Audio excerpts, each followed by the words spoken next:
નમસ્કાર દર્શક મિત્રો, વેલકમ ટુ જીએસટીવી. રવિવારની રિયલ ડિબેટમાં આપનું સ્વાગત છે. મિત્રો, આજના વિષય વિશે વાત કરતા એક વિષય ખોલતા પહેલા એક નાની વાત કરું. આપમાંના ઘણાને યાદ હશે કે 90ના દશકામાં ટેલિવિઝન પર એક બહુ જ પોપ્યુલર સિરિયલ આવતી હતી, ડુગી હાઉઝર એમડી. એ શું છે એ સહેજ તમને કહું કે અમેરિકામાં કેલિફોર્નિયાની કોસ્ટા મેસા સ્ટેટ હોસ્પિટલમાં એક 14 વર્ષનો છોકરો એપ્રન પહેરીને ઓપરેશન થિયેટરમાં જવા જાય છે, તો ત્યાં બહાર ઉભેલા બાઉન્સર અથવા તો વોર્ડ બોય એને ધક્કો મારીને કાઢી મૂકે છે. એ કહે છે કે આ સર્જરી જ મારે કરવાની છે, તો હસીને એને છેક ઝાંપા સુધી મૂકી આવે છે. એ દ્રશ્ય બારીમાંથી 3 સિનિયર ડોક્ટરો કે જે તમને લાગે કે 60ની આસપાસના છે એ જોવે છે. એ લોકો નીચે દોડી ઝાંપાની બહારથી પેલા 14 વર્ષના છોકરાની માફી માંગી અને ઓપરેશન થિયેટરમાં લઈ આવે છે અને વોર્ડ બોયને કહે છે કે આ જ સર્જન છે, એ જ આ સર્જરી કરવાના છે. મિત્રો, ઉંમરને અને એબ્સોલ્યુટ ટેલેન્ટ કે જીનિયસને શું લેવા દેવા? 14 વર્ષની ઉંમરે ડુગી હાઉઝર નામનું પાત્ર સર્જરી કરવા માટે 60 વર્ષના ડોક્ટર્સને ગાઈડ કરે છે. એક આ અંતિમ છે. એક બીજો અંતિમ એ છે કે ડુગી હાઉઝર જો પહેલી બેન્ચે બેઠો હોય તો છેલ્લી બેન્ચે બેઠેલો માણસ નકામો છે, એ વિદ્યાર્થી નકામો છે. આ બે જે ગેપ છે વચ્ચેની 6 બેન્ચોના, એ ગેપ જીવન અને મૃત્યુ સાથે જોડાયેલા છે. બહુ જ કોમ્પ્લિકેટેડ મામલો છે. Coming back to the topic, દર્શક મિત્રો, ભારતમાં નવી એજ્યુકેશન પોલિસીના ભાગરૂપે યુજીસીએ વિદ્યાર્થીઓને કોલેજમાં ડબલ ડિગ્રી એક સાથે કરી શકે એની છૂટ આપી છે. એના પ્લસ પણ છે, માઇનસ પણ છે. આ વિષય અંગે ચર્ચા કરવા માટે આપણી સાથે નિષ્ણાતોની બહુ જ સિદ્ધવસ્ત પેનલ આજે ઉપસ્થિત છે, જેમાં આપણી સાથે પૂનાથી ઓનલાઈન જોડાશે ડોક્ટર શિરીષ ચિંદડે, જેઓ એક્રેડિટેશન એક્સપર્ટ અને ઇંગ્લિશ લિટરેચરના સ્કોલર છે. ડોક્ટર ઇન્દિરા નિત્યાનંદમ, જેઓ ગુજરાત વિદ્યાપીઠના ભારતીય ભાષા સંસ્કૃતિ સંસ્થાનના નિયામક છે અને શિક્ષણવિદ છે. નવગુજરાત કોલેજના તેઓ ભૂતપૂર્વ આચાર્ય પણ છે. ડોક્ટર સુભાષ બ્રહ્મભટ્ટ, શિક્ષણવિદ અને ઓલ ઇન્ડિયા પ્રિન્સિપલ્સ એસોસિએશનના ભૂતપૂર્વ પ્રમુખ, અને ડોક્ટર સ્ટાર પાયલ અય્યર, તેઓ પણ શિક્ષણવિદ છે. આ સૌ મહાનુભાવોનું આજના કદાચ સૌથી પહેલી વાર કોઈ ચેનલ પર છેડાઈ રહેલા વિષયમાં સ્વાગત છે. જી, સૌથી પહેલી શરૂઆત ડોક્ટર શિરીષ આપનાથી, ડોક્ટર સ્ટાર પાયલ સોરી આપનાથી કરીશું કે આ ડબલ ડિગ્રીની યુજીસીની જોગવાઈઓ કઈ કઈ છે? જી, તાજેતરમાં 13મી એપ્રિલે એક પરિપત્ર યુજીસી તરફથી કરવામાં આવ્યો છે, જેના પ્રિએમ્બલમાં બહુ સ્પષ્ટ લખ્યું છે કે આ આખી વસ્તુ નેશનલ ન્યૂ એજ્યુકેશન પોલિસીના ભાગરૂપે કરવામાં આવે છે, જેમાં એવું સ્વીકારવામાં આવ્યું છે કે new education policy a multiple entry અને મલ્ટિપલ એક્ઝિટ ની જોગવાઈ કરી આપવા માંગે છે, કારણ કે પ્રવર્તમાન શિક્ષણ વ્યવસ્થા બહુ જ રિજિડ છે, વોટર ટાઇટ કમ્પાર્ટમેન્ટ છે. આર્ટ્સનો વિદ્યાર્થી એટલે અમુક જ વિષયો ભણે, સાયન્સનો એટલે અમુક જ વિષયો ભણે, કોમર્સનો હોય તો અમુક જ વિષયો ભણી શકે. અને એનરોલમેન્ટ કરતા વખતે જ એવી શરત હતી કે ભાઈ તમારી પાસે કોમર્સના 2 વિષય ભણ્યા હોય તો જ તમે ફર્સ્ટ યર બીકોમમાં એડમિશન લઈ શકો. આ પ્રકારની રિજિડ બાઉન્ડ્રીને તોડવા માટે થઈ અને ન્યૂ એજ્યુકેશન પોલિસીના ભાગરૂપે યુજીસીએ એક પરિપત્ર કર્યો. પરિપત્ર સાથે ગાઈડલાઈન પણ આપી છે કે ભાઈ હવે વિદ્યાર્થીઓ એક સાથે 2 ડિગ્રી એટલે 2 ગ્રેજ્યુએશનની ડિગ્રી પ્રાપ્ત કરી શકશે. ગાઈડલાઈનમાં બહુ સ્પષ્ટ લખ્યું છે કે સદર બાબત arts, science, social science, sports, humanities આટલા વિષયોને લગતી મલ્ટીડિસિપ્લિનરી રહેશે. એટલે કે બહુ આશ્ચર્યજનક રીતે આની અંદર મેડિકલ અને એન્જિનિયરિંગ આ બંનેનો કોઈ ઉલ્લેખ કરવામાં આવ્યો નથી. વધારામાં ગાઈડલાઈન એવું કહે છે કે કોઈ પણ વિદ્યાર્થી ફિઝિકલ મોડમાં સમયનો ક્લેશ ન થતો હોય એવી રીતે 2 ડિગ્રી પ્રાપ્ત કરી શકે છે. એટલે કે એક વિદ્યાર્થી સવારની કોલેજમાં BA કરી શકે અને બપોરની કોલેજમાં બીકોમ કે BSc કરી શકે, અથવા તો એક કોર્સ ફૂલ ટાઈમ એટલે કે સવારની કોલેજમાં BA કરતો હોય તો બીજો કોર્સ ડિસ્ટન્ટ લર્નિંગમાં અથવા તો ઓનલાઈન લર્નિંગમાં એ કરી શકે, પણ શરત એ મૂકવામાં આવી છે કે ડિસ્ટન્સ લર્નિંગનું સેન્ટર કોઈ પ્રાઇવેટ ના હોવું જોઈએ. ડિસ્ટન્સ લર્નિંગ અને ઓનલાઈન લર્નિંગનું આ સેન્ટર રેકોગ્નાઇઝડ બાય ગવર્મેન્ટ હોવું જોઈએ. અને વધારેમાં લખ્યું છે કે પીએચડીની સાથે બીજો કોઈ કોર્સ કરી શકાશે નહીં. આ પ્રકારે આ જોગવાઈ આપેલી છે. પણ બહુ સ્વાભાવિક રીતે આ બહુ બ્રોડ ગાઈડલાઈન થઈ ગઈ છે, કારણ કે આપણા ત્યાં પ્રથા એવી છે કે પ્રવેશ આપવાની સત્તા જે તે કોલેજ અને યુનિવર્સિટીની છે. નીચે આ પરિપત્ર તમામ યુનિવર્સિટીને મોકલ્યો છે, એટલે કે હવે આની માળખાકીય વ્યવસ્થાઓ, આના નિયમો, આની શરતો, આ બધું જ જે તે યુનિવર્સિટીએ કરવું પડશે. યુનિવર્સિટી અને કોલેજે મળીને આ વ્યવસ્થા કરવી પડશે કે આ વિદ્યાર્થીનું એનરોલમેન્ટ કયું ગણાશે વગેરે વગેરે. સુભાષભાઈ, કદાચ ડાયલેમા ઓફ હેવિંગ પ્લેન્ટી જેવી વાત છે. આ કોમ્બિનેશનની વાત કરીએ તો બહુ લાઇટ રીતે કહીએ તો કોઈ વાર બુફે કે ડિનરમાં 100 પ્રકારની વાનગીઓ હોય ત્યારે ડિશમાં કયું કોમ્બિનેશન કરવું એ બહુ કન્ફ્યુઝિંગ, સ્વીટ કન્ફ્યુઝન હોય છે. તો સવાલ એ છે કે કઈ કઈ શાખાઓમાં વિદ્યાર્થીઓ ડબલ ડિગ્રીનું કોમ્બિનેશન કરી શકશે? દાખલા તરીકે આર્ટ્સ વાળો કોમર્સ અને સાયન્સ પણ સાથે લઈ શકશે, કે ઇન્ટિગ્રેટેડ હશે, કે ફોરેનમાં જેમ ક્રેડિટ સિસ્ટમ હોય છે કે તમે લિટરેચરની સાથે તમે મ્યુઝિક પણ લઈ શકશો? આ કોમ્બિનેશન કેવું હશે? જી, બહુ મહત્વનો સવાલ કર્યો છે દક્ષેશભાઈ તમે, કારણ કે આપણે ત્યાં એક ફ્રેમમાં સેટ થઈ ગયેલી ફ્રેમમાં જ હંમેશા વિદ્યાર્થીને આપણે ભણાવતા આવ્યા છીએ અત્યાર સુધીમાં. એટલે કોમર્સ વાળો હોય તો એ કોમર્સ રિલેટેડ બ્રાન્ચીસનો જ અભ્યાસ કરે, પછી એને આર્ટ્સ વિશે કંઈ ખબર જ ન હોય. સાયન્સનો હોય તો એને એન્જિનિયરિંગ વિશે કંઈ સમજ જ ન હોય કે એ ન હોય. જ્યારે આ એક થવાથી એક ફાયદો ચોક્કસ થશે કે તમે ડિપ્લોમા ઇન એન્જિનિયરિંગ પણ કરતા હોવ અને સાથે સાથે તમે આર્ટ્સ, કોમર્સ, સાયન્સ કે બીએસસી નો પ્રોગ્રામ પણ જોઈન કરી શકો છો. સવાલ માત્ર આટલો છે કે તમારા ટાઈમિંગ ક્લેશ ન થતા હોવા જોઈએ. એટલે આપણે ત્યાં એક વસ્તુ જરૂર થશે કે જે કોર્સિસ માણસને વેતન અપાવી શકે છે અથવા તો ઇમિડિયેટલી એને નોકરી કે પછી કોઈ વ્યવસાયી તરકીબોમાં જોડી શકે એવા અભ્યાસક્રમ સાથે સાથે એને કાં તો બીએ થવું હોય, બીકોમ થવું હોય, બીએસસી થવું હોય કે અન્ય કોઈ બ્રાન્ચમાં. દાખલા તરીકે હું તમને કહું કે દાખલા તરીકે એન્જિનિયર છોકરાને પરફોર્મિંગ આર્ટ્સમાં ડ્રામા, મ્યુઝિક કે ડાન્સમાં જવું છે. હવે એના ટાઈમિંગ ક્લેશ થતા હોય, પણ એક સુખ એ થઈ શકે કે માનો કે કોઈક યુનિવર્સિટી ઇવનિંગ કોર્સિસ કરતી હોય પરફોર્મિંગ આર્ટ્સના, તો એ મોર્નિંગમાં કે નૂનમાં એન્જિનિયરિંગ, બીએ, બીએસસી, બીબીએ કોઈ પણ બ્રાન્ચમાં જાય અને સાંજે એ પોતાના ડાન્સ, મ્યુઝિક કે ડ્રામા જેવી બ્રાન્ચમાં પણ જઈ શકે છે. એટલે આ એક એવેન્યુ ખુલ્યું છે. પણ એક વાત ચોક્કસ છે કે જે સ્ટાર પાયલ અય્યરે કહ્યું કે રેકગ્નાઇઝ યુનિવર્સિટી અને રેકગ્નાઇઝ ઇન્સ્ટિટ્યુશન્સ હોય તો ત્યાં આગળ આ એક ચોક્કસ અવકાશ છે. અને આવનારા દિવસોમાં હજુ તો આ ગાઈડલાઈન જ આવી છે, એટલે દરેક યુનિવર્સિટીઓએ પોતાના સ્ટેચ્યુટ્સમાં સુધારા કરવા પડશે અને એના ઓર્ડિનન્સમાં આ વસ્તુ બરોબર દાખલ કર્યા પછી એનો અમલ કરવો પડશે. અને એ અમલ પણ એવી રીતે કરવો પડે કે ભૂતકાળમાં કે ગઈકાલે જેણે કોઈ આવી રીતે ડબલ ડિગ્રી પ્રોગ્રામમાં એડમિશન લીધું હોય તો એને માન્યતા નહીં મળે. એને બદલે યુનિવર્સિટી જે તારીખથી આ પ્રોગ્રામ અને આ ડબલ ડિગ્રી પ્રોગ્રામ્સ અનાઉન્સ કરે એ પછી જો એ એડમિશન લે તો જ એને માન્ય ગણવામાં આવશે. પણ અમેરિકાની જેમ હવે ભારતમાં પણ એક એન્જિનિયરિંગ ભણનારો વિદ્યાર્થી ફિલોસોફી પણ કરી શકે, ડાન્સ, મ્યુઝિક, ડ્રામા કરનારો વિદ્યાર્થી કમ્પ્યુટર એપ્લિકેશનમાં પણ એડમિશન લઈ શકે અને એની સાથે સાથે પ્રોફેશનલ કોર્સિસનો વિદ્યાર્થી પણ જોડાઈ શકે.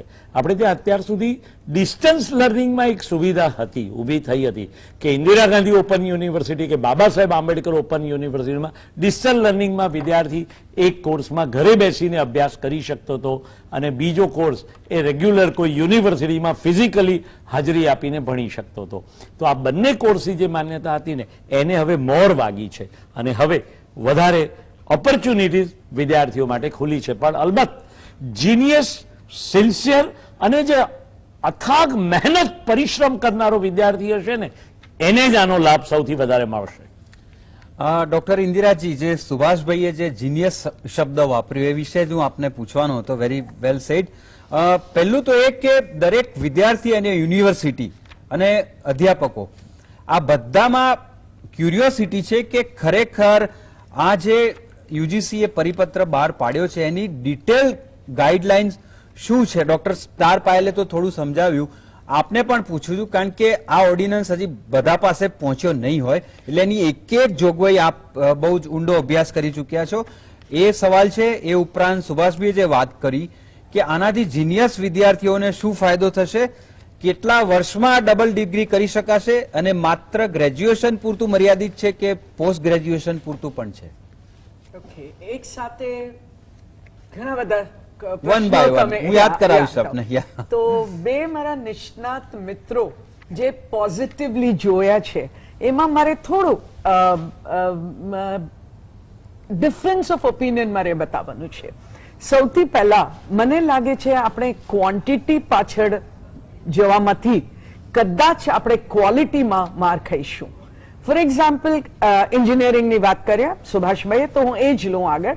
તો એન્જિનિયરિંગના વિદ્યાર્થીને કેટલા એન્જિનિયરિંગ વિષય કેટલું ખબર છે, સાથે સાથે એનો બીજો એવેન્યુઝ ખોલી મૂકીએ, ફિલોસોફીમાં જાય કે પરફોર્મિંગ આર્ટ્સમાં જાય, એ તો બહુ સારી વસ્તુ છે. પણ મને લાગે છે આપણા વિદ્યાર્થીઓ પાસે જે સમય છે એમાં એવું ના થવું જોઈએ કે એ એન્જિનિયરિંગને બાજુમાં મૂકીને જેમાં એને ડિગ્રી પ્રાપ્ત કરવાનો છે અને એ જાય છે બીજા વિષયમાં. આ એક વાત છે. બીજી વાત છે, તમે જે પૂછ્યા કે આ ગાઈડલાઇન્સમાં શું છે, બે શબ્દની મારે બે ફ્રેઝીસની વાત કરવી છે. એક છે સ્ટુડન્ટ સેન્ટ્રિક અને એક છે હોલિસ્ટિક ડેવલપમેન્ટ. હોલિસ્ટિક ડેવલપમેન્ટ બહુ જરૂરી છે. એટલે કે આપણે દરેક રીતે વિદ્યાર્થીઓને આપણે વિચારીએ છીએ કે એની જે પ્રોગ્રેસ છે, જે આગળ વધશે એ થઈ શકે. પણ તમે જે સૌથી પહેલા જે વાર્તાથી આજની વાત તમે ચાલુ કર્યા, 14 વર્ષ જે પહેલા બેન્ચમાં બેઠા હતા અને આખરી બેન્ચમાં, મને લાગે છે એ બંનેની વચમાં આજે જે ગેપ છે એ ગેપ વધશે. કેવી રીતે? સૌથી પહેલા જીનિયસ વિદ્યાર્થીઓ કેટલા ટકા છે આપણી પાસે, એને આપણે ચોક્કસ રીતે આપણે એને આગળ વધવા માટે એક મોકો આપવું જોઈએ અને એ છે નવા ડ્યુઅલ ડિગ્રીમાં એને પ્રાપ્ત થશે. પણ એની સામે જે એવરેજ વિદ્યાર્થી છે, અને સુભાષભાઈ કદાચ આપણે વિચારવું જોઈએ કે જીનિયસ કેટલા ટકા છે. એક ક્લાસમાં 100 વિદ્યાર્થીઓ હોય તો જીનિયસને કેટલા જણાને આપણે કહી શકીએ અને એવરેજ કેટલા અને પછી પાછળ જે છે એ કેટલા. તો મને લાગે છે એ જે સ્ટુડન્ટ સેન્ટ્રિક વાત છે આમાં ડ્યુઅલ ડિગ્રીમાં જે બહાર પાડ્યું છે યુજીસીએ, આમાં મને લાગે છે બહુ નાનું પર્સન્ટેજને આપણે વધારે મહત્વ આપીને આપવું જોઈએ. હું ના નથી પાડતી, પણ એ ના થવું જોઈએ કે બીજા જે છે એના ઉપર જે પ્રેશર છે એ વધશે, પીયર પ્રેશર. અને બીજી વાત, સુભાષભાઈની જ વાત આગળ લઈ જાઉં. સવારે હું એન્જિનિયરિંગ કરું છું, સાંજે હું બીજો કોર્સ કંઈ પણ કરું છું, બહુ સારી વસ્તુ છે. પણ આપણા દેશમાં કેટલા વિદ્યાર્થીઓને નોકરી પણ કરવાની જરૂરત છે. તો આવા વિદ્યાર્થીઓને શું થશે? દે વિલ બી, એ લોકો એક જ કોર્સ કરી શકે. તો મારે પાસે જે બેઠા છે આ છોકરો 2 કોર્સ કરે છે, હું એક જ કોર્સ કરું છું, એમાં મારા ઉપર જે સાયકોલોજીકલ પ્રેશર થવાનું છે, મને આની પણ બહુ ભીખ છે. અને આપણે સ્ટુડન્ટ સેન્ટ્રિક વાત કરીએ તો એકચ્યુઅલી આપણે કેટલા એને એનાલાઇઝ કરીને, રિસર્ચ કરીને ઓલરેડી જોઈ ચૂક્યા છે કે આપણા દેશમાં કેટલા ટકાના વિદ્યાર્થીઓ એ સ્ટુડન્ટ સેન્ટ્રિક થવાની જે વાત થાય છે, actually is it student centric? એ પણ મારા મગજમાં એક પ્રશ્ન આવે છે. ઘણી બધી પ્રશ્નો છે, આગળ જતા એને પણ જવાબ આપવાનો પ્રયત્ન કરીએ. એક આપને કન્ટિન્યુટીમાં જ પૂછું કે અત્યારે ધારો કે ગ્રેજ્યુએશન 3 વર્ષનું કે 4 વર્ષનું છે અને પીજી 2 વર્ષનું છે, તો 5 કે 6 વર્ષ થયા. તો આ નવી જોગવાઈમાં રિલેટેડ કોર્સીસ હોય અલગ અલગ ડિસિપ્લિનના, તો એ ઇન્ટિગ્રેટેડ એટલે એ કેટલા વર્ષમાં ગ્રેજ્યુએશન થઈ શકશે અને માસ્ટર્સ કેટલા વર્ષ? નહીં દક્ષેશભાઈ, એમાં કોઈ ડિફરન્સ નહીં આવે. તમે અંડરગ્રેજ્યુએટ હોય તો પછી તમે અંડરગ્રેડ કોર્સીસમાં જ બીજું કરી શકો. તમે પીજીમાં અને પીએચડીમાં તમે નહીં કરી શકો, એ પણ સ્પષ્ટતા છે. તો તમે પીજીમાં જયારે આવો ત્યારે પીજીના કોર્સીસ કરી શકો. તો નંબર ઓફ યર્સ, કેટલા વર્ષમાં તમારું બીએ કે એમએ કે એમએસસી કે એ પૂરું થશે, એમાં કોઈ ફેરફાર નથી થવાનો. એમ જ રહેશે, એમ જ રહેશે. ઓકે, ડોક્ટર શિરીષજી આપનું સ્વાગત છે. आपने सवाल ये छे हिंदी में, हिंदी इंग्लिश या शिरीष जी, आपका स्वागत है। आपके लिए सवाल ये है कि ये जो नई पॉलिसी आई है उससे इम्पैक्ट क्या होगी पूरी एजुकेशन सिस्टम, स्टूडेंट्स और यूनिवर्सिटीज पे। और दूसरा सवाल आपके लिए ये है कि हमारी कितनी यूनिवर्सिटीज और विद्यार्थी इसको स्वीकारने, अपनाने के लिए तैयार है।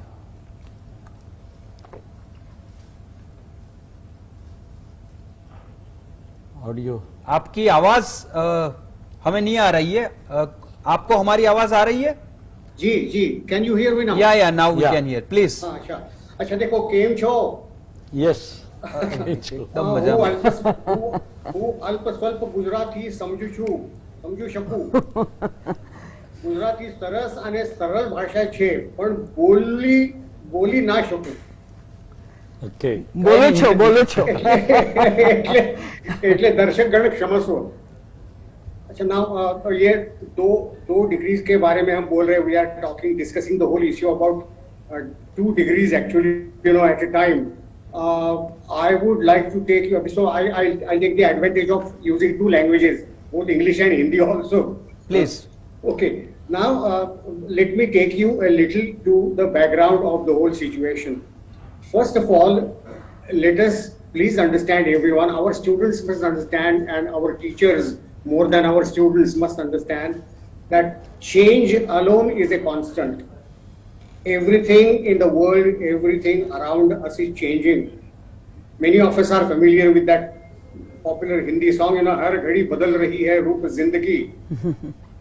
And the new education policy is a direct response to the changes that are happening around us in the whole world actually, So because India is a part of the global world, we will have to change ourselves accordingly, and the change is comprehensive. Look at the little background of how education has been changing in our country. एक तो पहले देखो Radha Krishnan commission था, Mudaliar commission आ गया, उसके बाद में एक बड़ी जो डेवलपमेंट हो गई वो तो कोठारी कमीशन 1968 में आ गया। उसका रुख, सब एजुकेशन, हायर एजुकेशन का रुख उसने बदल दिया। Reoriented, gave a different orientation to higher education, and the orientation was, earlier education was for individual development. व्यक्ति विकास के लिए हम शिक्षा का हमेशा विचार करते थे पहले। अब ये बदल कोठारी कमीशन ने किया है, और ये बदल का रूप है education for social development, education for social change. After that, in the 90s, I'm making a very fast review of how things are changing, So in the 90s, the national education policy came, and it talked about inclusiveness, it talked about fairness, it talked about scientific attitude, and so on and so forth, actually, Therefore, education is often described or defined as ability for tomorrow. Okay, ये कल के लिए तैयारी हम कर रहे हैं। आज तैयारी जो कर रहे हैं विद्यार्थियों की, वो कल के लिए हम कर रहे हैं। So if everything is changing, how is it that education is not changing at all?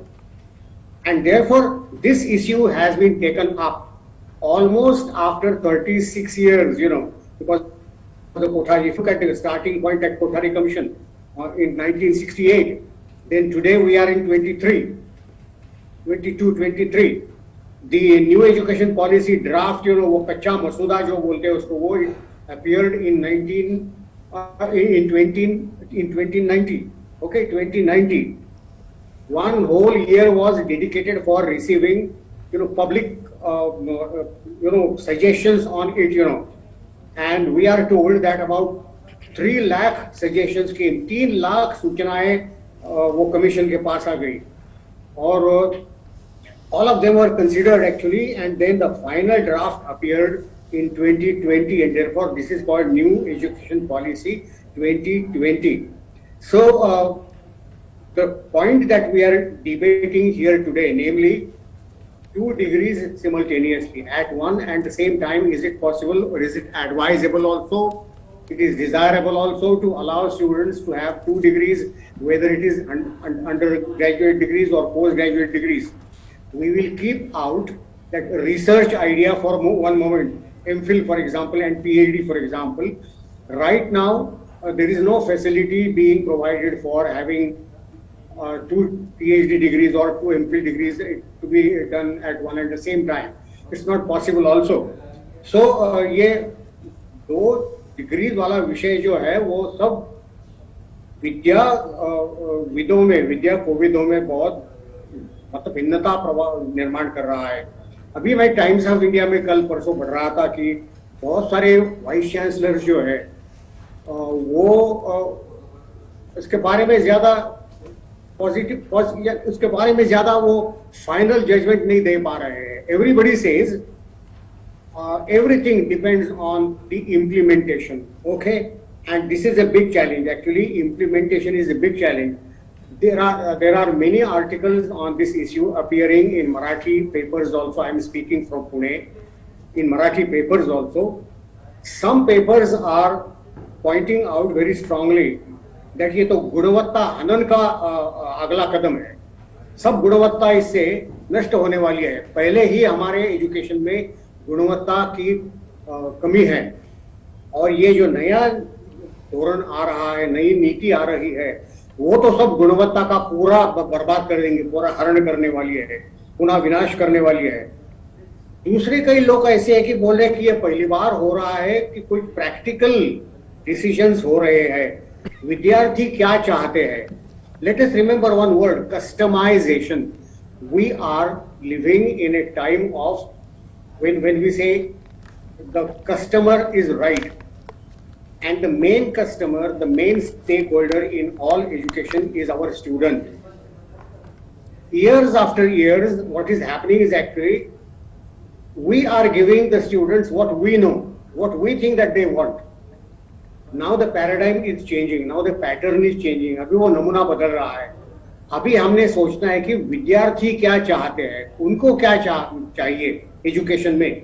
And therefore this great paradigm shift जो बोलते हैं उसको, नमूना पूरा बदल रहा है, ये आ रहा है। देखो, इसलिए ये 2 डिग्री वाली नीति जो है वो मैं ऐसा समझता हूं कि this is one very positive step on the part of the new education policy to start implementing on जमीनी स्तर, on the ground reality, on the ground level. Okay, ये जमीनी स्तर पे ये पहली बार लागू करने का अभी प्रयास शुरू हो गया है। ये भी मैं बताने चाहता हूं क्योंकि मैं I was listening to the chairperson of the UGC and what I understood from his interview is very clear that a lot of liberty about the implementation and the nitty-gritty rules and regulations, it will be handed over to the universities. Okay, and universities are autonomous bodies. The UGC is not making this scheme mandatory for all universities. तो जो भी कोई universities है उनको खुद को तय करना पड़ेगा। समझ लीजिए भारत में कुछ 900 यूनिवर्सिटीज है, तो दिस इज नॉट कंपल्सरी। ये सबके लिए तो कंपल्सरी नहीं है, ये धीरे धीरे आएगा। What I have understood about the whole discussion is that ये अभी हम क्या बोलते हैं, वो the broth is brewing, अभी तो खिचड़ी पक रही है, जो बोलते हैं तैयार नहीं है। खिचड़ी तैयार नहीं है, खिचड़ी हो रही है, बन रही है, पक रही है, और जो कॉल्ड्रन जो है, वो कढ़ाई जो है वो गर्म हो रही है। इसका मतलब ये है कि ऐसे मत समझना विद्यार्थियों ने और टीचरों ने कि बस जून महीने से और जुलाई महीने से ये सब शुरू हो गया। ये होने वाला नहीं है। This is very difficult. Implementation is really very difficult for 2 reasons. Number one, it is very ambitious. This is happening for the first time in our country. किसने पूछा, वो चेयरमैन साहब को सवाल पूछा कि ये पैटर्न कहाँ से लाया है, अमेरिका में चलता है ये? तो the chairman said possibly not. I think we are doing it India for the first time and therefore India will be leader in this idea. Of course हमने ये समझ लेना चाहिए कि अमेरिका जैसे एडवांस कंट्री जो बोलते हैं हम, वहाँ बच्चे एक साथ 1, 2, 3 ऐसे कोर्सेज कर सकते हैं, लेकिन डिग्रीज की बात नहीं है वहाँ। हमारे यहाँ बिल्कुल अलग टाइप की डिग्रीज की बात हो रही है।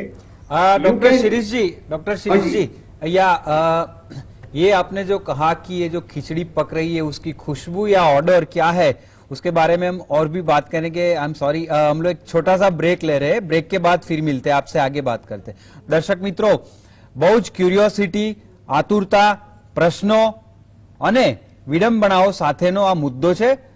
અમે શક્ય એટલી કોશિશ કરી રહ્યા છીએ કે ક્લિયર થાય picture. Please stay over there, we are just coming. Welcome back દર્શક મિત્રો।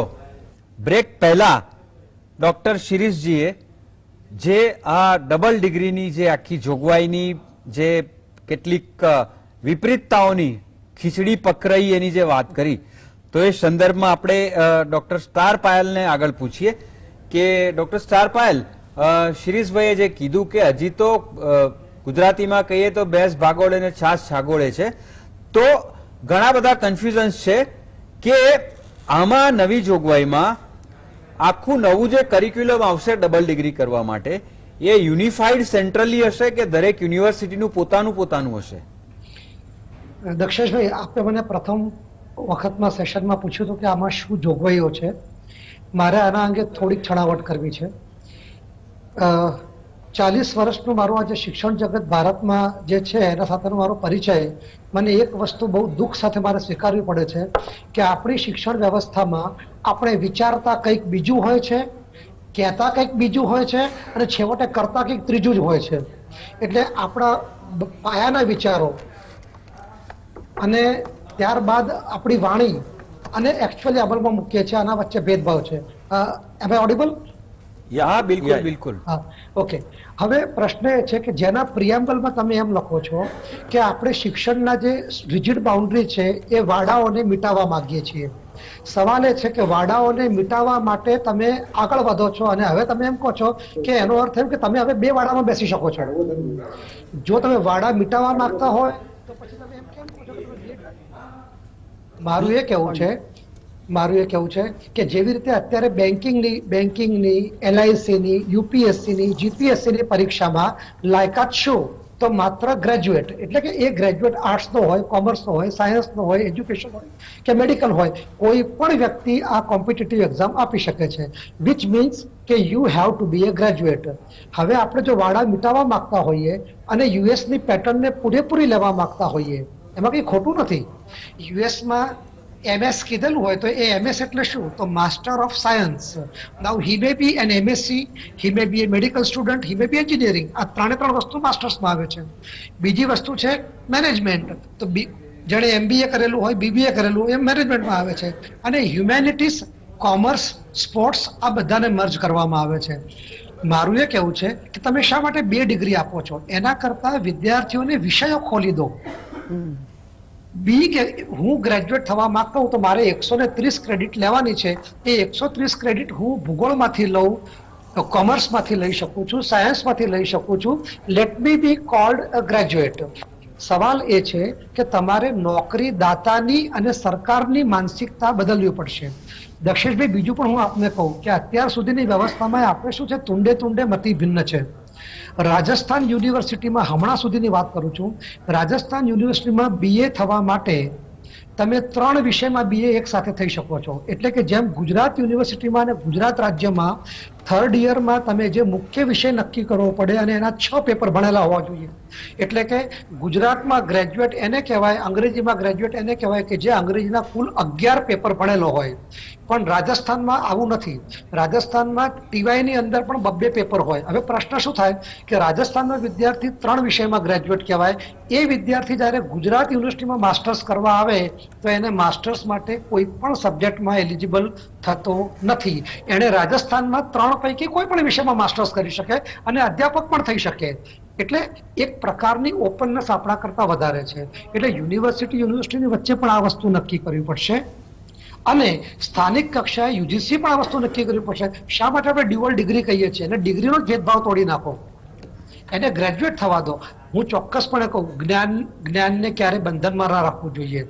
દરેક વ્યક્તિમાં અલગ પ્રકારની ટેલેન્ટ હોય, પણ શું નોકરીદાતાએ એ વ્યવસ્થા રાખવી પડશે કે ભાઈ તમે ભૂગોળ ભણેલા છો ને, બાકી તમે કોમર્સ ભણ્યા, મને વાંધો નથી, મને તમારા ભૂગોળના નોલેજ પર મારે તમને જોબ આપવી છે।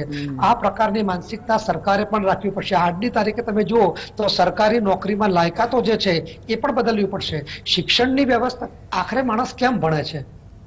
જોબ મેળવવા માટે ભણે છે, વ્યવસાય માટે ભણે છે. જો એને જોબ મેળવ્યા જોબમાં જાય ત્યારે એને એમ કહેવામાં આવશે કે તમે તો ભાઈ, આપણે ગુજરાતીમાં કહેવત છે, બે ઘરનો પરોણો ભૂખ્યા મરે, તમે તો ભાઈ ક્યાંયના નથી, અહીંના નથી, ત્યાંના નથી, એટલે અમે તમને જોબ ના આપી શકીએ. આવું થશે તો માટે આ નોકરીદાતા સાથે આ વ્યવસ્થા કરવી પડશે. અને હું માનું છું કે વિષયોને ઓપન કરી દો, ખુલ્લા કરી દો, એને મર્યાદા ના રાખશો કે આ આર્ટ્સ છે, સાયન્સ છે, કોમર્સ છે, એ મર્યાદા ના રાખવી જોઈએ, એવું મારું સ્પષ્ટ માનવું છે. સુભાષભાઈ, આ સંદર્ભમાં જ તમને પૂછ્યું કે આમાં એક ચિંતાજનક પાસું એ પણ હોઈ શકે છે. આપણે પોઝિટિવ છીએ પણ સાથે સાથે વી આર કન્સર્ન. તો ડબલ ડિગ્રીની જોગવાઈથી એક એક્સ્ટ્રા ઓર્ડિનરીલી બ્રિલિયન્ટ વિદ્યાર્થી અને એક એવરેજ વિદ્યાર્થી, એ બે વચ્ચે સ્પર્ધાનું એક કાલ્પનિક અને ભયાનક તત્વ ઊભું નહીં થાય? દક્ષેશભાઈ, તમારો પ્રશ્ન બહુ વ્યાજબી છે અને બહુ ટાઈમલી છે.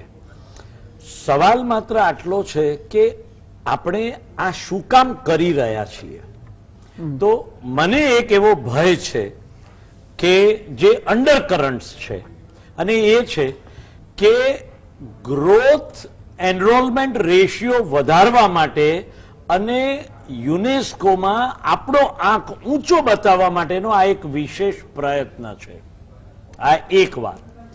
બીજી વાત એ છે કે કોઈ પણ એજ્યુકેશનનો એઇમ છે ને, એ ટીએસ એલિયટે જેમ કહ્યું છે ને કે knowledge, information, knowledge and wisdom, આ ત્રણ સ્ટેપ્સ છે.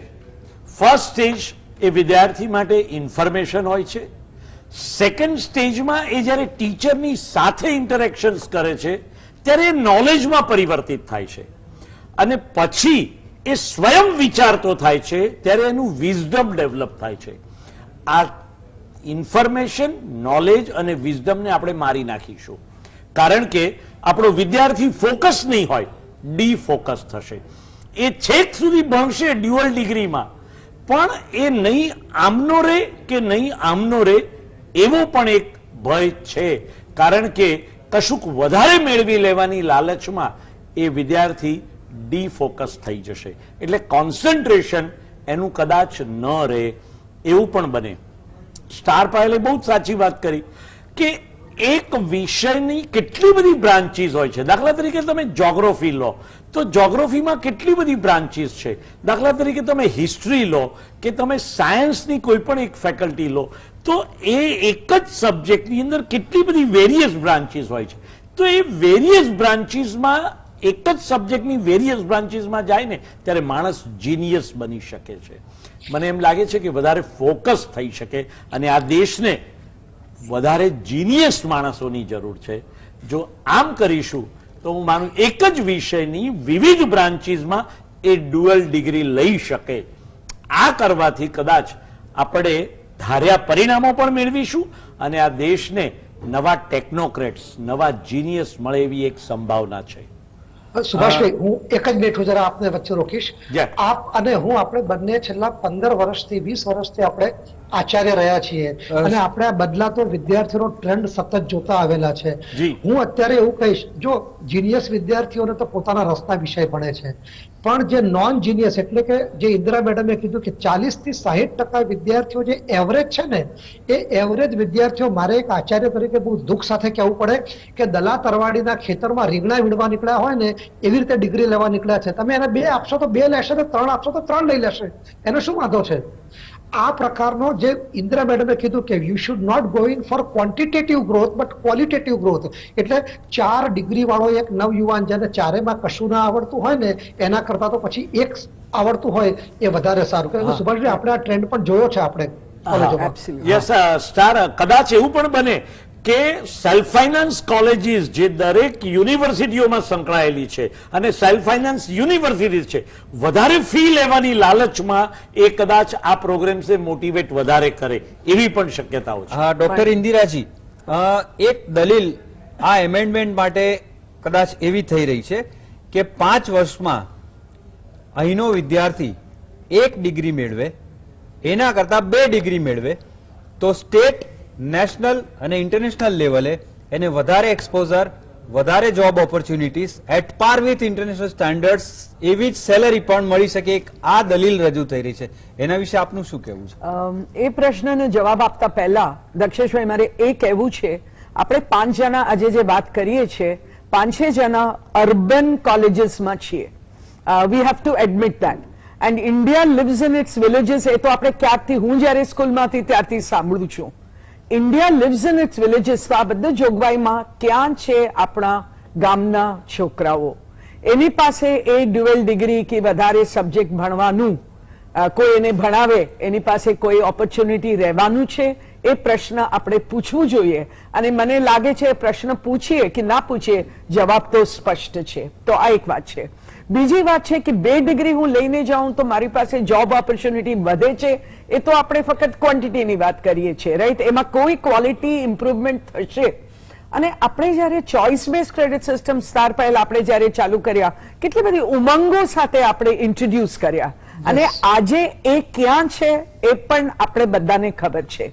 તો where is it? How much of choice did we give and what did the student get out of it? એ પણ એક વાત છે. તો તમે જે પૂછો છો એનાથી સ્ટેટ લેવલમાં કે નેશનલ લેવલમાં, એ તો નેશનલ પોલિસી ડિસિઝન છે, તો નેશનલ લેવલમાં ચેન્જીસ આવશે, તો એનાથી વિદ્યાર્થીઓને વધારે લાભ મળશે, જોબ માર્કેટમાં એમ્પ્લોયમેન્ટ વધશે? આન્સર મારી પાસે તે એકદમ નો છે. મને નથી લાગતું કે વિદ્યાર્થીને એનાથી એ રીતે કોઈ ફાયદા થવાનું છે કે મારી પાસે ડ્યુઅલ ડિગ્રી છે, બીજા ભાઈ પાસે સિંગલ ડિગ્રી છે, તો મારી ઓપોર્ચ્યુનિટી વધારે બેટર છે, એ નથી માનતી. સેકન્ડ, એ બધામાં આપણે જેની વાત કરવી જોઈએ એ છે સ્કિલ ડેવલપમેન્ટ. સ્કિલની વાત આપણે 10 વર્ષ પહેલા બહુ કર્યા. આ સ્કિલ આજે ક્યાં છે, કોની પાસે છે, એ પણ એક પૂછવાની વાત છે. આપણે બધા એજ્યુકેશનલ ઇન્સ્ટિટ્યુશન સાથે કેટલા વર્ષોથી, કેટલા ડેકેડ્સથી આપણે કામ કરીએ છીએ, તો આપણે ખબર છે where is the skill development. Somebody pointed out, નિષ્ણાત આપણા મિત્રોમાં, કે જોબ માર્કેટ સાથે જે દાતા છે, જે આપણને જે જોબ આપવાના છે, એની સાથે કઈ ચર્ચા થયું છે? એનાથી જોબ માર્કેટમાં શું ફાયદો થશે એ પણ આપણે નથી કર્યા. તો મને લાગે છે એટ ધીસ પોઈન્ટ, પછી 10 વર્ષથી કદાચ હું કઈ બીજું કહું, એક્સપિરિયન્સથી આપણે જે થયું છે એના હિસાબે જુદી વાત છે, પણ આજે મને નથી લાગતું એનાથી જોબ માર્કેટમાં આપણા વિદ્યાર્થીઓ માટે કોઈ ફેર થવાનું છે. And the rural urban divide in this country is going to increase because of this. કેટલા તમે પૂછ્યા નથી દક્ષેશભાઈ, પણ મને એ પણ કહેવાનું ઈચ્છા થાય છે, કેટલી ખર્ચ હું કરી શકું? આપણે વાત કર્યા કે પહેલા તો સવારે તો હું કોલેજ જઈશ અને બપોરના કોર્સ હું ઓનલાઈન કરીશ. ઓનલાઈન માટે શું જોઈએ છે? કેટલા જણ પાસે ડિવાઇસ છે? ડિવાઇસ સાથે કેટલા જણ પાસે પાવર એટલે કે not power but power as in terms of electricity our power, right? Other power is also important, but yes, connectivity કેટલું છે એ That પણ આપણે question વિચારવાનું comes છે. later, which is in my list. I'll Okay, definitely sorry. ask you. Okay, please, we'll come yeah. to that Yeah. when you come to it. Yeah, But yeah. we have to be careful કે મોટા શહેરોમાં જે રહે છે આ વિદ્યાર્થીઓને ફાયદા વધારે થશે, નાના શહેરોમાં કે ગામડામાં રહેવાનું વિદ્યાર્થીઓને તકલીફ થશે. એ વાત પણ આપણે વિચારવું જ જોઈએ before we really think this is a wonderful decision. जी, doctor Shirish ji, this is a question for you. Doctor Shirish, He's saying something. Anyway doctor star Payal, તમે કંઈક કહેવા માંગતા હતા વચ્ચે?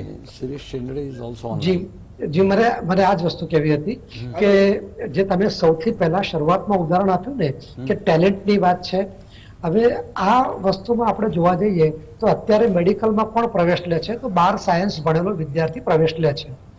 મારું એ કહેવું છે કે એક સર્જન, એક નિષ્ણાત સર્જન સાથે અત્યાર સુધી 550 સર્જરીમાં આસિસ્ટન્ટ તરીકે જે માણસે ભાગ લીધેલો છે અને જેણે ઘણું બધું કામ કરેલું છે, તો એના માટે પણ આપણે મેડિકલ એવન્યુ કેમ ખોલી ના શકીએ? હું ચોક્કસપણે કહું કે જો એ વિદ્યાર્થીને, મીન્સ કે એ કમ્પાઉન્ડર કે એ મેડિકલ સર્જિકલ એસિસ્ટન્ટને જો આપણે MBBS કે MS કરવાની તક આપીશું તો કદાચ 12 સાયન્સના ફ્રેશર કરતા એનું પરફોર્મન્સ ઉપર જશે. આપણે એડમિશનની અંદર આ બધી પોલિસી એડમિશનમાં લાવવી પડશે કે ભાઈ તમારા ઇન્ટરેસ્ટ પ્રમાણે તમે ભણો, એટલે ઇન્ટરેસ્ટને પ્રાધાન્ય આપવું પડશે. બાકી ઇન્દિરા મેડમે કીધું એ વાત તો છે જ કે એક મોટો ડિવાઈડ છે કે રૂરલ અને અર્બન, કે આ ઘણી બધી વસ્તુ એવી છે કે જે રૂરલ એરિયામાં લાગુ જ નહીં પડે. એ લોકો એટલું બધું ટ્રાન્સપોર્ટેશન નહીં કરી શકે, એમની પાસે એટલા બધા રિસોર્સિસ નથી આ પ્રાપ્ત કરવા માટે. એટલે આ યોજના તમને દેખાવમાં એકદમ સરસ લાગી શકે કે હા ભાઈ બહુ સરસ છે, એકના બદલે એકના ડબલ મળે છે, આપણને 2 મળે છે, પણ એટલું બધું ગોલ્ડન નથી. આનું રેપર ખોલો ને પછી અંદરની હકીકત ખબર પડે કે આમાં પેન્ડોરા બોક્સ છે. Doctor Shirishji, Actually, I want to respond to what madam was saying just now actually, you know. Okay, अच्छा, मैडम ने बताया अभी बिल्कुल वाजिब तरह से बताया है कि सुभाष भाई बोल रहे थे कि इंफॉर्मेशन, नॉलेज एंड विजडम, तो बिल्कुल पक्का ये क्या बोले कि step by step advancement of human mind. And madam ने उसको और डायमेंशन एक लगा दिया है कि जो स्किल्स डेवलपमेंट जो है उसकी रिक्वायरमेंट आज तक हमारे एजुकेशन में बहुत कम थी, तो अभी वो एक रिक्वायरमेंट बन गई है, ग्लोबल रिक्वायरमेंट. मैं उससे थोड़ा अब आगे जाना चाहता हूँ कि ये सिर्फ स्किल्स का सवाल नहीं है, ये हैबिट फॉर्मेशन का सवाल है.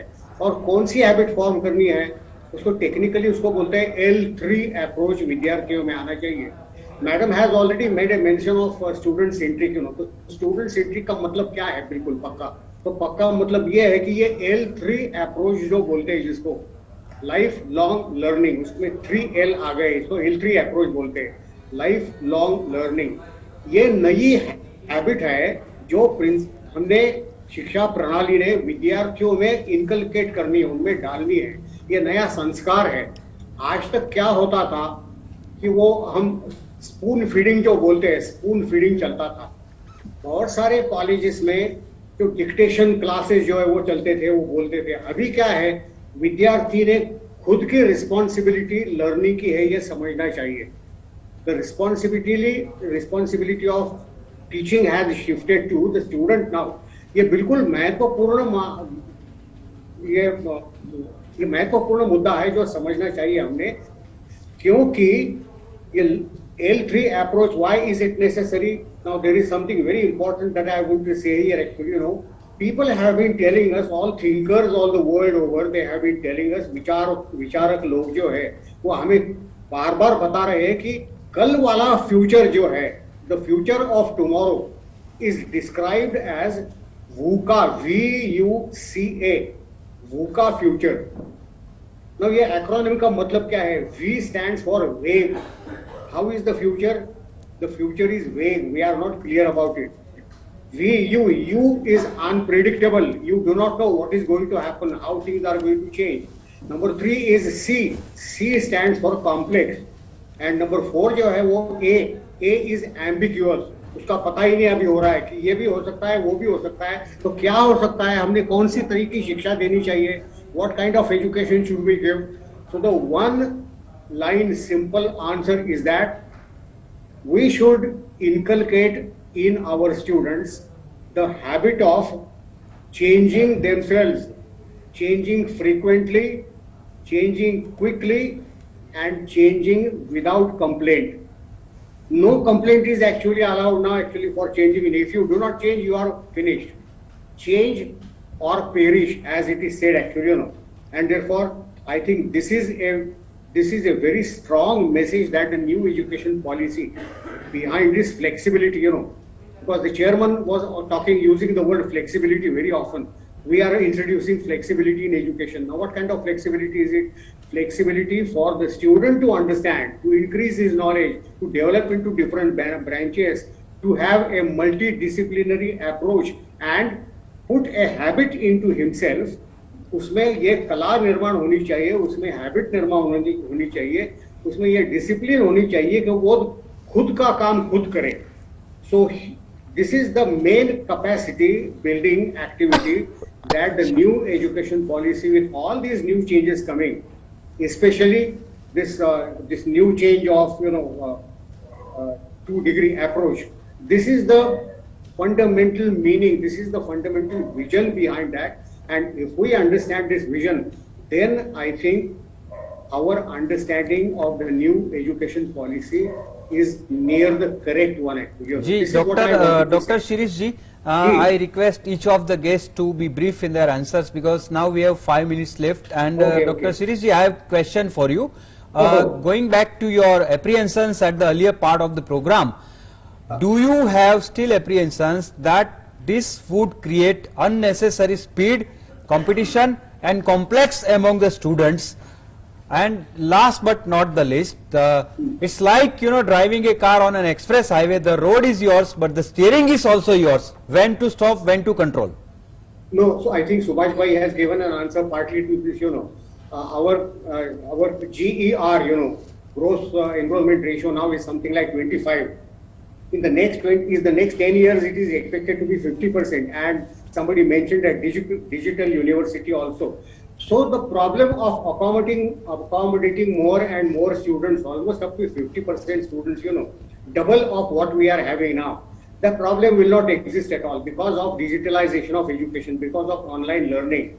Idea number one. Idea number two, I think competition is not a bad thing at all. Competition will help, in fact, to increase the quality in students actually. Let me do better. Because his chances of exposure, of getting knowledge are widening, they are increasing. He will also get an idea as to what is expected from him on the national, not only national level, but on the international level also. And therefore, I think my personal view of looking at this new education policy is that we should be optimistic about it actually. We should not, we should be positive about the whole thing. The main challenge is the challenge of implementation. And as I said, this 2-degree program is the first very concrete declaration that implementation is starting now. And colleges and universities have to prepare. The chairman was saying, this is voluntary, this is mandatory. One day or the other, this will become mandatory. So until that, let us not wait. Let us start preparing ourselves. This is my answer. જી doctor Shirishji, very well said. Subhashbhai, એકવાર આ system અમલી બન્યા પછી એવી પૂરી શક્યતા રહે છે કે થોડા વર્ષો પછી એક સાથે 2 ડિગ્રી કરવી એ એક કસ્ટમ જ નહીં, એક જરૂરિયાત પણ બની જશે. અને એ કરતી વખતે એ રેસમાં તમને ક્યાંક એવું લાગે છે કે વિદ્યાર્થીઓ આ કોમ્પિટિશન અને આ ઝડપમાં જીવનનો આનંદ અને જીવન જ ભૂલી જશે? વાત સાચી છે, કારણ કે અભ્યાસ દરમિયાન છે ને કો કેરિક્યુલર એક્ટિવિટીઝમાં વિદ્યાર્થી જેટલો વધારે પાર્ટિસિપેટ થાય એટલું એનું કોન્ફિડન્સ લેવલ અપ થાય છે. જ્યારે આમાં એવું થશે કે સતત ભણ્યા જ કરતો રહેવાનો, એ એક ક્લાસમાંથી નીકળીને બીજા ક્લાસમાં નીકળીને પાછો પેલા ક્લાસમાં જાય અને એને કારણે કો કેરિક્યુલર એક્ટિવિટીઝ એની સફર થશે. એને કારણે મને ડર છે કે એની પર્સનાલિટી ડેવલપમેન્ટ અટકી જશે. માત્ર એ ભણવામાં કદાચ એકો બને, હોશિયાર બને, પણ અહીંયા આ એન્જિનિયરિંગમાં હું ફર્સ્ટ ક્લાસ લાવું કે આર્ટ્સમાં ફર્સ્ટ ક્લાસ લાવું, હું પરફોર્મિંગ આર્ટ્સમાં ગ્રેટ બનું કે પછી હું બીએસસી કે કમ્પ્યુટર એપ્લિકેશનમાં ડિસ્ટિંક્શન લઈ આવું, આની માનસિક મથામણની વચ્ચે વિદ્યાર્થી સતત અટવાઈ જવાનો છે. અને મને ડર છે કે પેરેન્ટનું પ્રેશર પણ વધશે. જે ઇન્દિરાબેને વ્યક્ત કર્યું ને, એક સાયકોલોજીકલ પ્રેશર વિદ્યાર્થી પર વધશે. પણ મને આનાથી પણ વિશેષ એક ડર એ પણ લાગે છે કે કેટલીક પ્રાઇવેટ કોલેજીસ અને પ્રાઇવેટ યુનિવર્સિટીઝ એ વધારે પડતી ફીસ કલેક્ટ કરવા માટે આ પ્રકારના પ્રોગ્રામ ઇન્ટ્રોડ્યુસ કરીને વિદ્યાર્થીઓને પૈસા કમાવા માટે એક વ્યવસાય શરૂ કરશે. જી સુભાષજી, થैंक यू. इंदिरा जी, एक आखिरी सवाल आपसे है. जैसे आपने आगे कहा था, आ योजना थी, आ स्कीम थी ग्राम्य विद्यार्थियों અને શહેરી વિદ્યાર્થીઓ એ બંને પાસે જુદા જુદા ઇન્ફ્રાસ્ટ્રક્ચર છે અને ઓનલાઈન પણ આપવાના છે, તો એ બે વચ્ચેનો ગેપ ઘટશે કે વધશે? અને સેકન્ડ થિંગ કે એવું જરૂરી નથી કે ગામમાં બધાની પાસે પરવડે એવો ડેટા હોય. ડેટાના ઇન્ટરનેટના ભાવો 3 વર્ષમાં જે 4 ગણા થઈ ગયા છે એ પણ જોવું જોઈએ. તમારે આખા મહિનાનો તમારો જે ખાવા પીવાનો ખર્ચો છે એટલો ખર્ચો ડેટાનો થઈ ગયો છે. શું કહો છો? એ વાત તો હું પહેલા પણ કરી ચૂક્યા છે કે ગ્રામ્ય વિસ્તાર અને શહેરી વિદ્યાર્થીઓની વચમાં જે છે એ વધશે. Right, the chasm will grow. સુભાષભાઈએ વાત કરી કે કોલેજો પૈસા કમાવે છે, પણ પૈસા આવશે ક્યાંથી? પેરેન્ટ્સ પાસેથી. તો મને લાગે છે the financial burden on the parents, 2 degree માટે તમે ફીસ ભરો એ પણ વધશે. તો પછી તમે હમણાં જે વાત કર્યા ડાટા માટે વધશે. તો ઓલ ઇન ઓલ ખર્ચ વધશે અને એનાથી મને શું ફાયદા થવાનું છે એ મને ખ્યાલ નથી. પણ ખ્યાલ નથી તો કોઈએ જેમ વાત કર્યા કોલંબસે તે દિવસે જ્યારે નીકળ્યા રાજાએ પૈસા ના આપ્યા હોય આજે પણ કદાચ અમેરિકા અનડિસ્કવર્ડ રહ્યા હોય તો હું નથી માનતી કે આપણે કંઈ નવો કરવા માટે એકદમ ભીતા ના કરીએ પ્રયત્ન કરીએ પણ એઝ પ્રિન્સિપલ એડમિનિસ્ટ્રેટિવ ચેલેન્જીસ એ પણ વધશે દક્ષેશભાઈ ટાઈમ ટેબલ ગોઠવવાનું કેટલા બધા વિદ્યાર્થીઓ કયા કયા કોર્सेस કરે છે કેવી રીતે અને એક્ઝામ શેડ્યુલ આખા વર્ષ સુભાષભાઈનું જે પ્રોબ્લેમ હતો કે ડેવલપમેન્ટ વિદ્યાર્થીઓને પર્સનાલિટી ડેવલપમેન્ટમાં કઈ ઘાટો થશે પણ મને લાગે છે કે એ પણ એક મોટી વાત છે આખા વર્ષ હું એક્ઝામ જ આપતા કારણ કે મારું એન્જિનિયરિંગ એક્ઝામ પત્યું તો હમણાં મારો ફાઇન આર્ટ્સનું મારું એક્ઝામ છે તો એ રીતે I think a lot of hurdles but every hurdle can be crossed પણ આપણી પાસે એના માટે એક ધગસ હોવું જોઈએ બીજું પ્લાનિંગ ની કેપેસિટી હોવું જોઈએ અને થોડી મને લાગે છે રિયલિસ્ટિકલી આઈડિયલ તો બહુ સરસ છે આદર્શ આપણી પાસે છે પણ પ્રેક્ટિકલી અને રિયલિસ્ટિકલી આપણે કેટલું કરી શકીએ એને વિચારીને આપણે આગળ વધવું છે. Exam point of view you have raise a very right point કે એમની એક્ઝામ્સ ક્લેશ થાય ત્યારે ડબલ ડિગ્રીનો કોઈ મતલબ રહેતો નથી. યા સુભાષભાઈ લાસ્ટ ક્વેશ્ચન એક લાઈનમાં જી ગુજરાતની યુ મે યુનિવર્સિટીઓ ask star Payal also yeah we are running આપણે એમને Yeah. પૂછ્યું હતું Yeah. ગુજરાતની આ નવી સિસ્ટમને એમ્બેરેસ કરવાની કેટલી તૈયારી છે in one line it's maybe very difficult. All the vice chancellors are ready because they are supposed to do it by hook or crook. But very frankly speaking, હું એમ કહું કે આ જોખમ લેવા જેવી વાત છે કેટલે અંશે એનું ઇમ્પ્લિમેન્ટેશન કરવું અને કેટલે અંશે આપણે સફળતા પ્રાપ્ત કરી શકીશું એ બહુ મોટા ક્વેશ્ચન છે કારણ કે એનું વહીવટી તંત્ર આખું ગોઠવવું એ બહુ અઘરું છે કારણ કે પોતાની યુનિવર્સિટીમાં કે પોતાની કોલેજમાં કેટલા વિદ્યાર્થીઓ ડ્યુઅલ ડિગ્રીમાં એડમિશન લઈ રહ્યા છે અને એ લોકોનું પરીક્ષાનું ટાઈમ ટેબલ અને ક્લાસનું ટાઈમ ટેબલ ગોઠવવું એ બહુ મોટો પ્રશ્ન ઉભો થવાનો છે. દક્ષેશભાઈ એક વાક્યમાં કહું તો Yeah, જી. આપણે બધા છે ને આમાં પેલી જે પાહોમની વાર્તા છે ને પાહોમની જેમ દોડવાનું છે હવે પાહોમ દોડ્યા પછી છેલ્લે how much land does a man need એવી હાલત ના થાય એ ખાસ જોવું પડે બાકી આપણે બહુ જોરથી દોડવાનું છે પણ દોડ્યા પછી નક્કર પ્રાપ્તિ શું થશે એ મોટો પ્રશ્નાર્થ ચિહ્ન છે જ. જી દર્શક મિત્રો કાર્યક્રમની શરૂઆતમાં મેં વાત કરી હતી કે આપણે બે અંતિમો વચ્ચે ઊભા છીએ આ સ્કીમમાં. પહેલો અંતિમ એક જીનિયસનો છે કે ડુગી હાઉઝર એમડી 14 વર્ષની ઉંમરે સર્જરી કરે છે તો ટેલેન્ટ અને જીનિયસને સમયની ફ્રેમ છે નહીં તો બીજો અંતિમ એ છે રવિન્દ્રનાથ ટાગોરની બહુ જ સરસ બહુ હૃદયસ્પર્શી એક ટૂંકી વાર્તા છે ધ હોમ કમિંગ. એમાં ફતિક નામનો બહુ નાનો છોકરો એટલે કદાચ ડુગી હાઉઝર જેટલો જ એ એક્સેસિવ પ્રેશર વચ્ચે ભણવાની ચિંતામાં અને સ્કૂલમાં માર પડે છે બહુ હોશિયાર નથી એવા સંજોગોમાં એના મામા પોતાના ત્યાં લઈ જાય છે ત્યાં પણ આવું થાય છે છેવટે માંદો પડે છે અને છેલ્લે પોતાની માને કાગળ લખે છે એની લાઈન છે mother the holidays have come. દર્શક મિત્રો આ હોલિડે કયા holiday you know that we have to balance the act. તમામ મહાનુભાવોનો ખૂબ ખૂબ આભાર. Thank you very much. See you next week.